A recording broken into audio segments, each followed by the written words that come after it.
Inilipat na sa Jakarta, Indonesia si Mary Jane Veloso bago siya iuwi sa Pilipinas. Posible raw makabalik ng bansa ang Pinay bukas. Naritong report ni Rainiel Pawit.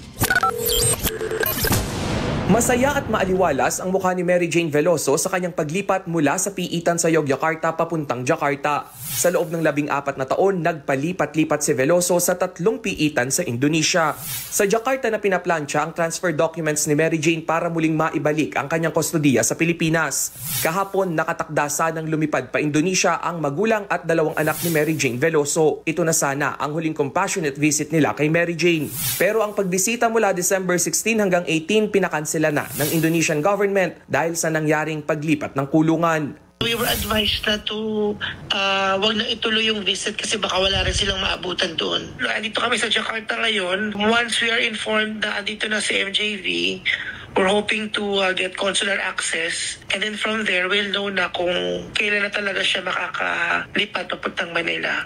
Kahit pa hindi natuloy ang pagbisita, galak na galak pa rin ang 16 anyos na bunsong anak ni Mary Jane. Magpapasalamat po ako sa Indonesian government dahil po sa wakas po makakalaya na po yung mama ko.